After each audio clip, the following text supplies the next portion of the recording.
Welcome to the Parenting Power Podcast, supporting parents with the real-life tools they need to raise the confident, interdependent people the world needs. Gail Bell and Julie Friedman-Smith interview experts who share their knowledge to assist parents in creating a home environment where kids can thrive. Hi, everybody. Welcome to the Parenting Power Podcast. This is Julie Friedman-Smith. And I'm Gail Bell. And I'm going to begin by telling you a bit about our guest today. Dr. Dr Nieman has served as a pediatrician in Alberta since 1987. In addition to his medical experience, he is also a parent of 4 children. So Dr. Nieman recognizes the challenges of raising healthy children. Currently, Dr. Nieman practices in the Calgary Weight Management Center and also runs an ambulatory pediatric practice where he sees patients in consultation. Dr. Nieman was recognized as the 2014 Distinguished Community Pediatrician in Calgary. He teaches as a clinical assistant professor in the Department of Pediatrics at the University of Calgary and is the president of the Alberta chapter of the American Academy of Pediatrics. The list of titles and accomplishments goes on, and it all boils down to this. Whenever Gail and I hear or read anything by Dr. Dr Nieman, it resonates with us, and we know that it will resonate with you as well. Thank you so much for joining us today, Peter. Well, what a pleasure to join you. It's really my honor, and thank you for asking me to join you. Peter, we just have a few questions to ask you today, basically around questions we get from our clients ourselves. So one area that we do get many questions from our clients is about sleep. Peter, what is your professional opinion around sleep needs for children, actually of any age? Well, that is just a loaded question. I like to just keep things simple as much as possible and also practical.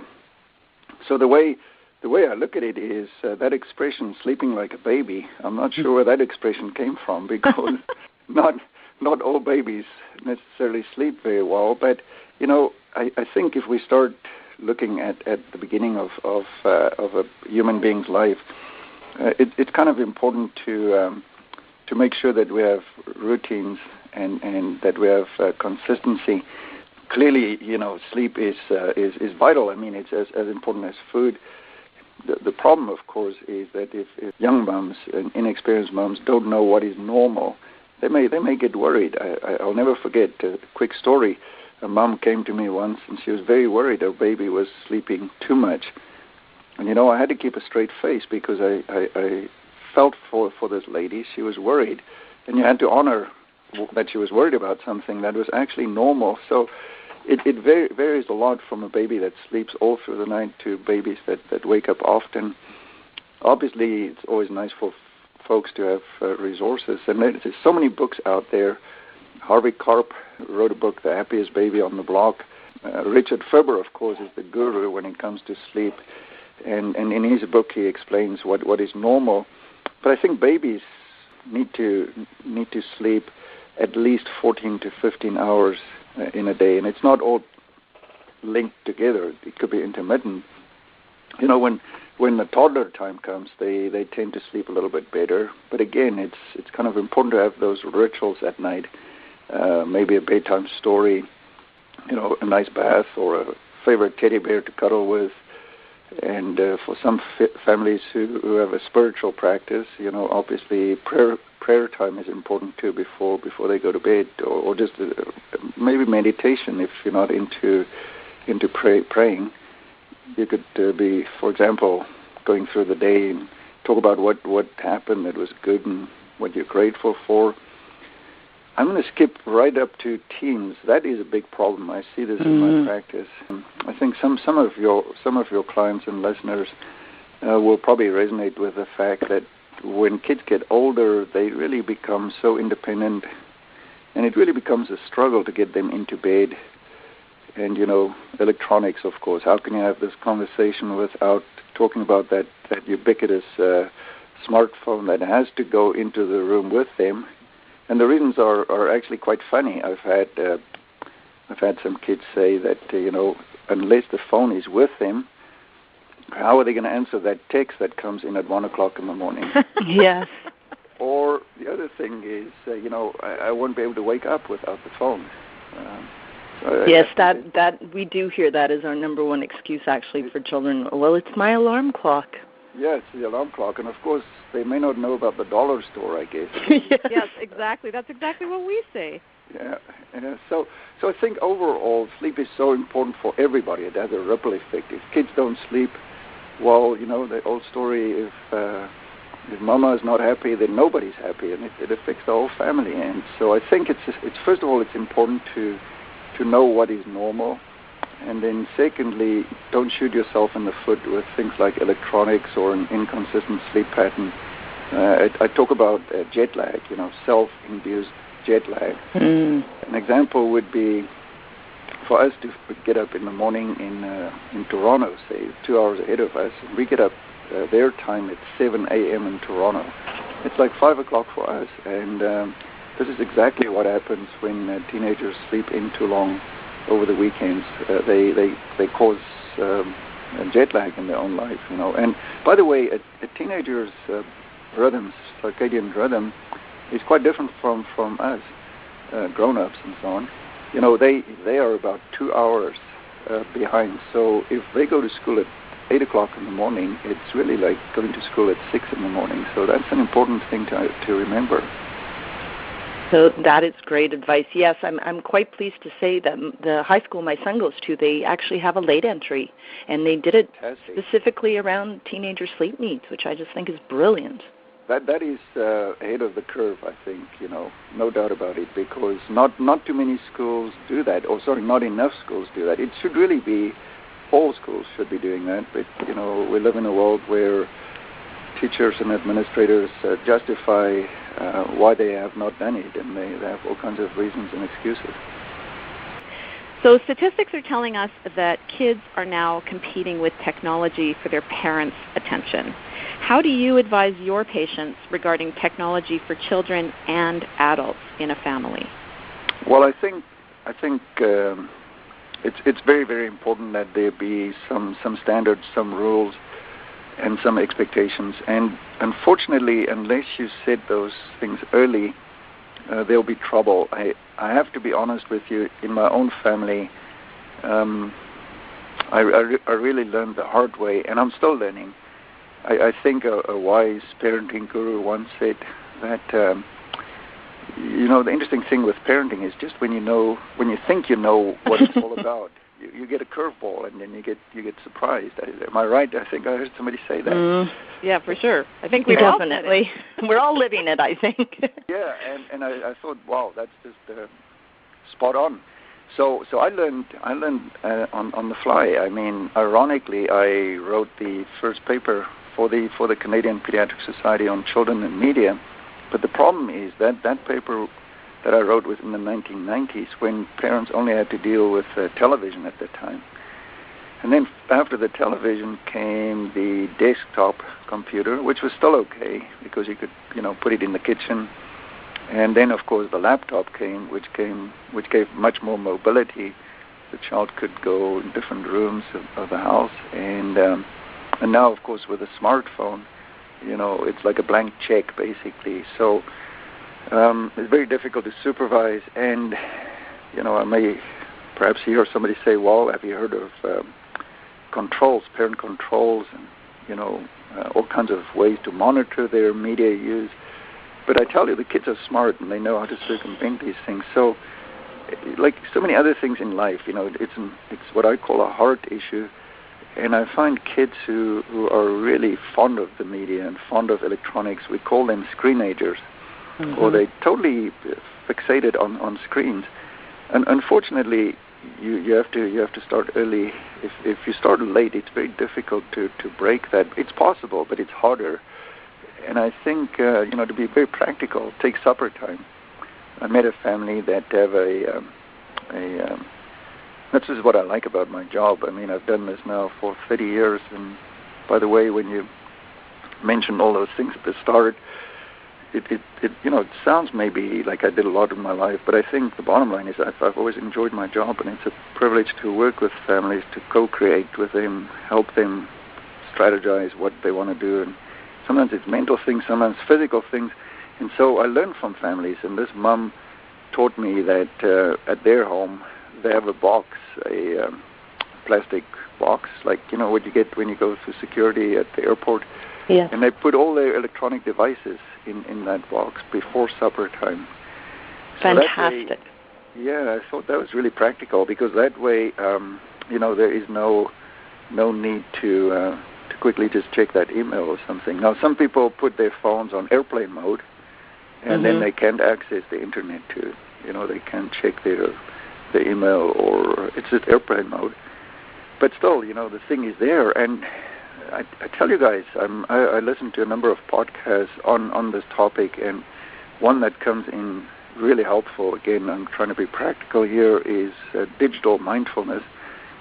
And it's a really good podcast. If families want to tune into that, every week you get about an hour or so on this topic of media and how to control it, not in our children's lives, excuse me, but also in our own lives. So great resource there. And I think one of the things that is so important is to just have no media, no screen exposure whatsoever, fast completely from it, at least between, let's say, 10 o'clock in the evening and 6 or 7 in the morning. I mean, my own habit is not to make reaching out for that smartphone the first thing that you do in the morning or the last thing before you go to bed.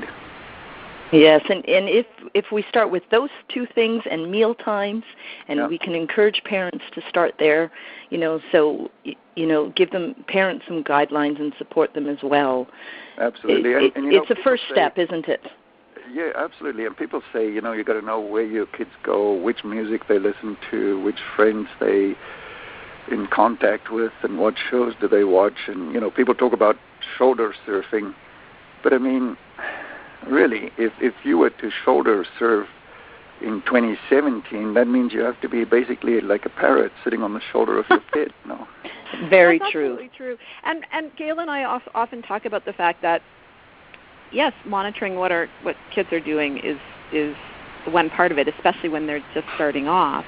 And also it's about preparing them for how they can manage the things that they encounter, the mistakes that they make, sure, the things they come in contact with, how to get away from those things, what to do when their friends are getting them to do something that they don't want to. So exactly. In a lot of ways, a lot of what they're going to encounter online are the same kinds of challenges that they're encountering in the real world. Well said. We need to prepare them for how to manage that, and also learn from the mistakes that happen along the way. Absolutely. And some parents say in their house they will have zero media, no internet, no cell phone, no TV, no cable. And I think, you could argue that protects the children at a time when they're very malleable and young. But there's quite a bit of research to show that when those kids enter the real world later, not all, but some of them then are totally inexperienced and make some bad mistakes with getting, I wouldn't say addicted, but they really do spend too much time with electronics then as a result, Right. As Julie was saying, part of monitoring and supporting kids through their life is conversation.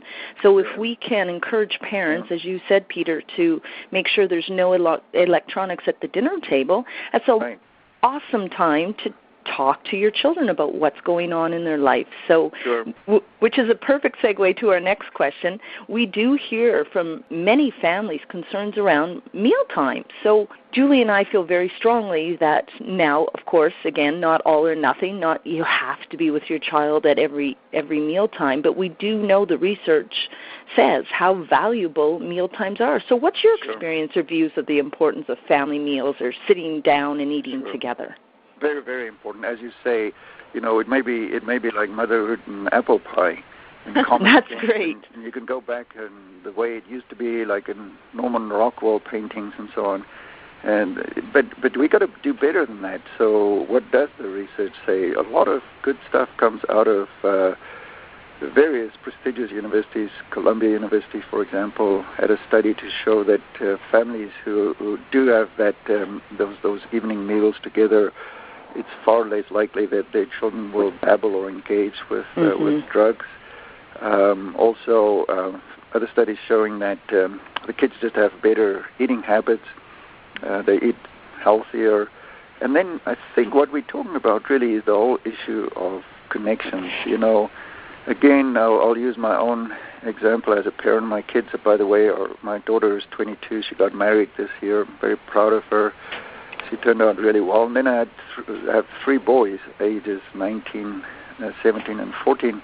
So when I look back at some of the key lessons I've learned and mistakes I don't want other people to make when their kids are still young, I would just say to them, the overarching theme here, the headline here with our discussion, and I'm sure you guys would agree with this as parenting gurus, connection. That's the word, connection. And that's actually our theme for 2017. Fantastic. I didn't know that. Maybe it is not a coincidence. So I think connection is important. And so really, what is a mealtime other than connecting, without distractions and things? And those are the opportunities to really, truly connect. Now, some people will say, we're too busy. Kids are always out with extracurricular activities, or I've got to drive all over town that time of the day, or everybody wants to do their own thing. But I really do believe that at least if you can hit it 5 out of the 7 days, you're doing great. Mm-hmm. And maybe there's one meal a week that is sort of an important meal where you perhaps sit in a special part of the house in the dining room instead of the kitchen, maybe. So those are all important moments, I think. And again, just a quick story. I'm on CTV quite often, and the guy that puts on my microphone before we go on the air tells me stories about his kids. He did this with his children. They had supper together, the whole family. And to this day, these kids are now off to college. They miss those meals. And in fact, often would call on a Friday night or a Sunday night and say, "What are you guys doing tonight? Are you having the meal?"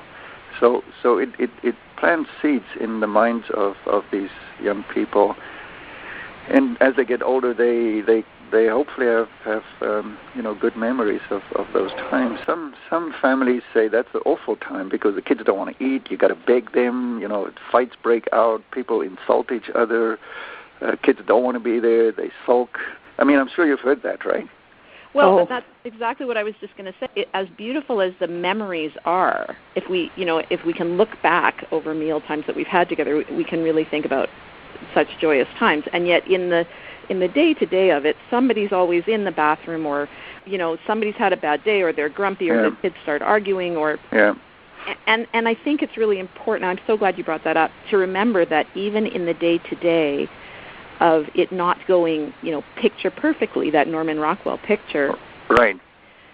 It's still an opportunity to figure out how to manage when those things are happening, and to know that we can experience the wholeness of the family. That is, when things are going great and everybody's laughing their heads off, versus when it's not such a fun time. And that's part of being connected, is knowing that we're part of a greater whole that is bigger than just this particular yucky time. What a great reframe.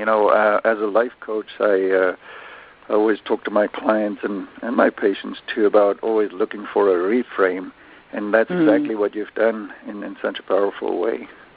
Yes, and we really do encourage families and support them and guide them and say, it's the consistency of it. Yeah. So, if you're inconsistent around anything, so in this situation we're talking about meal times, then it does become harder, and kids will test longer. If you work together as a family and make some choices and stick to them, things work out so much better for all.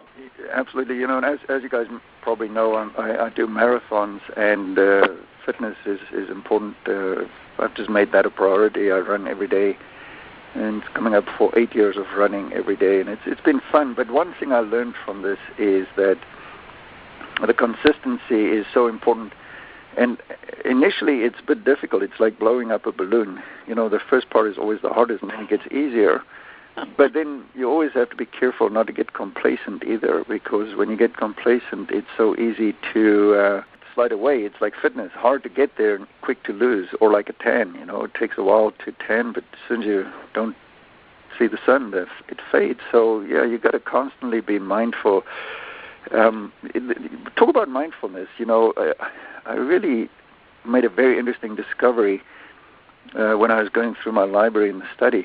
I found a book that I bought in New York City when I was there for a marathon by a guy called John Kabat-Zinn on mindful parenting. And the interesting thing is I read the book in the year 2000 and put it away on the shelf and only discovered it again a few weeks ago and read the same book, and it's like totally different perspective. So I think the point here is in parenting we go through different chapters, and the idea is to always be mindful, to be present, to connect with the kids, to love them unconditionally. But I think, as Julie said so well, you never really truly arrive. It's a marathon, it's a journey, and it's probably wise to just enjoy each mile for what it is. And there's going to be ups, there's going to be downs, and not to succumb to that voice of fear or that guilt. I mean, somebody made a joke once and said, if you want to feel like a failure, have a child. Have a child. And then have another one. Yeah. Maybe we'll get it right that time. You're so right about that. We're just so pleased that you brought that up because, we also hear from clients. And again, technology is such a great thing, but as far as in the parenting world, with parents only seeing perfect families on Facebook accounts or, people only tweeting great things, we do have to remember that our children aren't perfect and they learn just as much from mistakes they make if we allow them to learn from that and support them and love them through it. Sometimes some parents will do their best, and in Buddhism, it's a well-known truth that we need to focus on what we can control and let go of what we cannot control, because you cannot always control your kids and the decisions they're going to make. But you can do your best. There's no doubt about it. And that's great learning for us. We've all had some big, you can't control everything moments, and that's part of the learning for us as parents is to know how we can step in and when we can't. So, yeah, I think you're quite right, and not to be so comparing with. Here's the deal. I think I see a lot of parents who in my clinic and over the last 30 years I've seen this where. In fact, actually, when I was on Cure 77, I was sometimes amazed. I'd meet people and they'd recognize my voice and say, "Are you Peter Nieman?" I'd say, "Yeah." So what happened is this mom said, we were at a Scouts thing, and she said, "Are you Dr. Nieman?" I said, "Yeah." She said, "You write for the Herald. You should write a column on competitive parenting." Yeah. And I said to her, "Shucks, what's that?" I didn't know. I was still very young in the journey at the time. And she told me, did my research, wrote the column. And unfortunately, there is such a thing. It's very real, competitive parenting. And I would tell everybody to try and avoid that. Run your own race. Decide what's important to you. Decide why you want to do what you want to do. And try to not compare or compete. Yes. That's so and trust your heart, trust your gut. But I tell you guys, the thing that that I find is going to be harder for parents is the teenage years. It's almost, babies are babies. They poop and pee, and they need to have their diapers changed and cuddle them, and they're cute, and you breastfeed them, and they grow, and you try to get them into a good sleeping routine, and then people talk about the terrible twos. Which I think, looking back, is just a warm up for the teenage years. Where it's me, my, and it's it's just a very, very egocentric time of a person's life. But I think the teenage years have been incredibly. It's like if this was a marathon, it's like there are a lot of hills here, and not only are there hills, but you also have the wind blowing in your face. You're running into the wind. You don't have it on your back. Yes.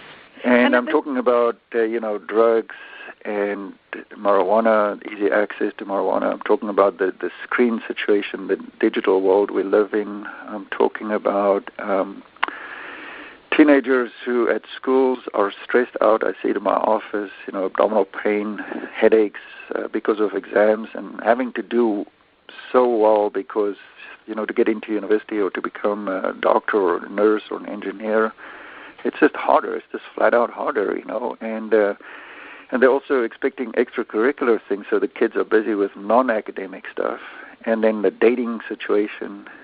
So it's almost, I don't want to scare people, but I find that the teen years, basically if you ask me, think back, babies, toddlers, preschoolers, early school age, and teens, the past 30 years, where has the learning curve become the steepest? I would say it's the teen years now. Yep. So I think both Julie and I would agree with you. Well, certainly we've had some of our toughest parenting challenges during that time, and I just need to say, because it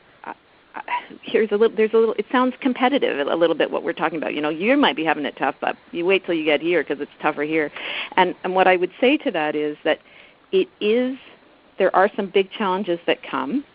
I had a friend of mine, a wise woman, say to me, little children, little problems, big children, big problems.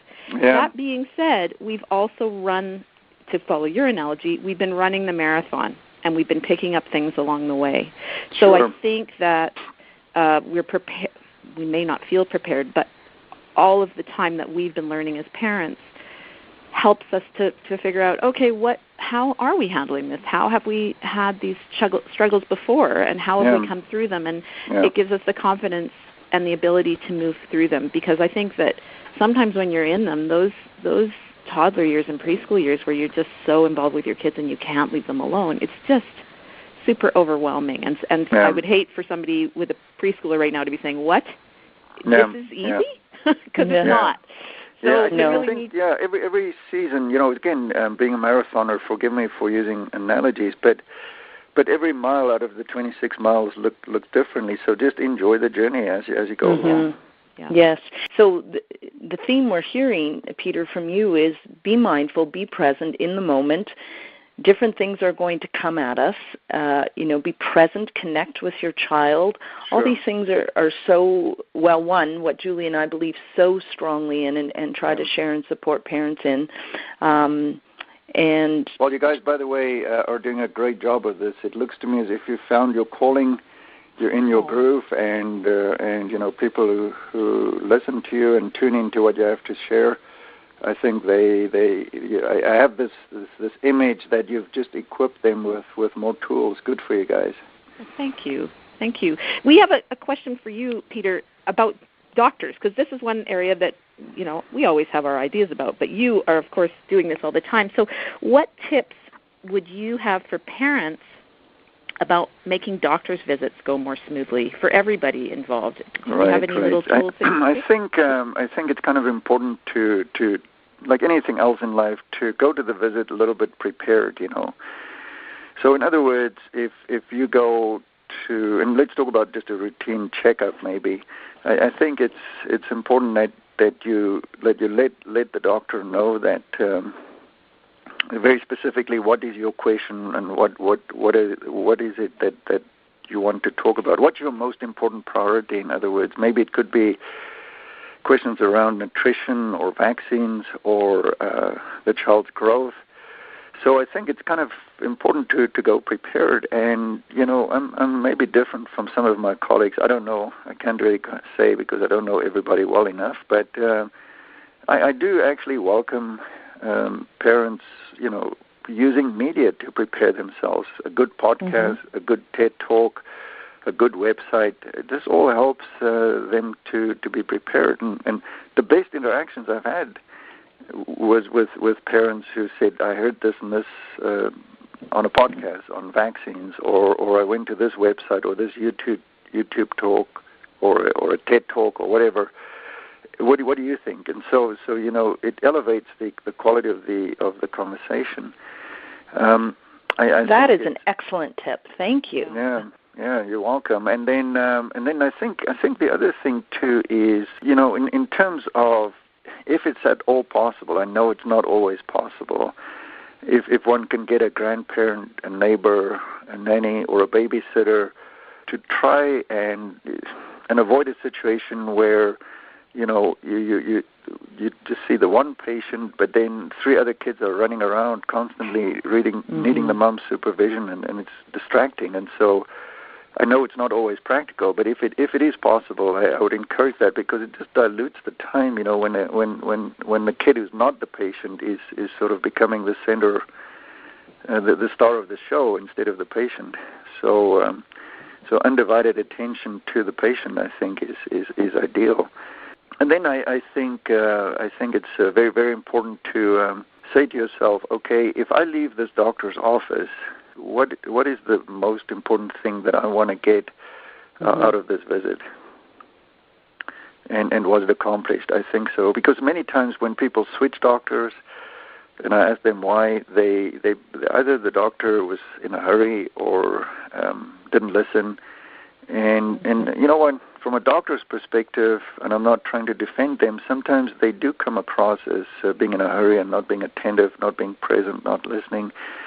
But this is where I think it's almost like a dance. It takes 2 people, and I think the parents should take a very active role. I really, really like it when parents are co-creators, and I think most parents agree, especially the millenniums and so on, that the old days of the doctor sort of being the guru in the room, that's so old-fashioned.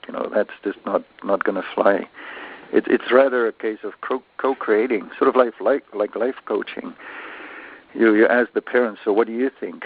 Frankly, I wish I had that insight earlier in my career, because now I often ask parents, so what do you make of this? Say, for example, the school, doc, I'm here because the school is worried my child can't focus. Say, okay, so tell me a bit more. And then I get to a point, so what do you think about this? And I think and it's very insightful, because they may say, well, Johnny is just like his dad. His dad used to be like this in the school, So now I know they kind of blame the dad, and they think it's a genetic thing, when it could be bigger than that, but it could be true. But it's always important to let the mom or dad tell the doctor what they think. I really think it's very important. And if the doctor doesn't ask, then maybe the parent should just say, I'm not sure if this is right or wrong, and I know I'm not a doctor, but let me tell you, this is what I'm thinking about the whole story. Well, that's really helpful, because as parents, I don't think we all think that. We do think the doctor, will tell us. So just sharing that with us and all our listeners is really valuable for us to know that we have information and we can share, and the doctors want to hear it. Yeah, I think so. I mean, obviously, maybe the older doctors may not think like this, but really, I think the newer generation would appreciate that. And I don't want to insult the older doctors. I mean, we're all different. Doctors are human, but I really come back to, again, the theme of connecting. There has to be a connection with the doctor, a good feeling. It has to be a match. It has to be, there has to be good vibes, and part of it is also the parents' responsibility, I think, just to take that initiative and say, I'm not comfortable with this, or this is what I think, and just to have a conversation. And then if you feel, here's another tip too, if you feel that the time was maybe not enough, whatever the topic may be, I would at the end just ask the doctor, do you have any resources where I could do more research on this? That's great. Yes. And if it's a good doctor, they would know about podcasts, websites, relevant books, resources. Yeah, the American Academy of Pediatrics have a really good website. It's healthychildren.org. And there's a Spanish part too. It's so the resources are in Spanish, which is great. Of course, the Canadian Pediatric Society also have a website for parents, caringforkids.cpas.ca. So these are all good resources, but in an era of the digital world we live in, I mean, I just love apps, and I like your podcast. That's why I commend you guys for doing this, because a mom may drop the kids off at school, and maybe she wants to go for a run afterwards, and what a beautiful time to just tune into your podcast. Or people sit on a long flight, and a great opportunity just for those moments to tune into a podcast, and this is a bit of a secret for me in podcasts. I tend to sometimes put it on fast forward, so you can listen to an hour podcast in half an hour. We do that as well, Peter. So that is another fantastic tip. Yeah. Well, Peter, speaking with you has been so informative. Thank you for sharing your time and information with us. If listeners want to find out more information from you, where is the best place to follow you? Well, I would say probably just my website, which is Dr Nieman, DrNieman.com, drnieman.com. And from that site, you'll be able to find out a bit more about other things that I do. There's also healthykids.ca. Right. Is my other website just for parents, but I also blog, and there's information about a book I wrote, Moving Forward. And that's a kind of a interesting thing. That title, Moving Forward, came to me while I was doing a marathon, and we may apply it in parenting too. Is that there are times when we feel like our goal was to do in my case, to run 26 miles without walking, just to run the thing and not get tired, And then, unfortunately, as is the case so often in marathoning, you do hit a wall at some point where you just basically feel like quitting, or you're just not. You realize your goal is not going to be reached. It's not what you wanted it to be. It's not how you planned it. Yeah. And at that particular point, it's important to remind yourself: don't stop, move forward, and don't quit. And I think this is going to be my final take-home message for anybody who's a parent, whatever stage it may be. Move forward. Don't quit. Just find a way to get unstuck and use mindfulness, use meditation to be present, to be aware, and to manage your stress. I mean, if you guys ever want to talk about this again, I'd be happy to join you again at the future. But I think this is such an important thing, mindfulness, and teaching children to meditate, and especially in a world that's become so stressful. Yes. And so I think it's the message for me as a fellow parent, a fellow human being, and as an experienced pediatrician is there will be moments when we feel like, how do we move forward? But there's always a way. You just got to find it and keep on moving forward. At least you're going in the right direction. You're not there yet, but at least you're not going in the wrong direction. So keep moving forward. And when you're running that marathon, I suspect there are a bunch of people running with you. And you're never alone. That Actually, element, that's so right? true. You're never alone. And no. and you basically in South Africa, where I grew up, there's a marathon called Comrades Marathon. It's a world famous ultra marathon, and I think as you say that you're not alone. You have this connection with other parents through podcasts or parent groups or whatever, and you got to find your tribe, right? Because parenting and religion and nutrition and politics have a lot in common. People get very emotional about it. Yeah. Yes. And they have very, very strong opinions. And so, let's hope that what we talked about today is a match for a lot of people. But it's not going to be a match for everybody. And so the key thing is just, you're not alone. It is a marathon. Move forward. Enjoy it. You're going to make mistakes. Learn from it. Nobody knows everything, and don't compete, and stay connected with these kids. Love them unconditionally. Thank you so much, Peter, for your time today, and we look forward to moving forward and having another chat with you in our podcast in the future. Well, I just want to wish you guys everything that's positive and full of light and full of love and full of healing as you help these families move forward with what you do. Thanks for doing what you do. Thank you. Thanks, Peter. My pleasure.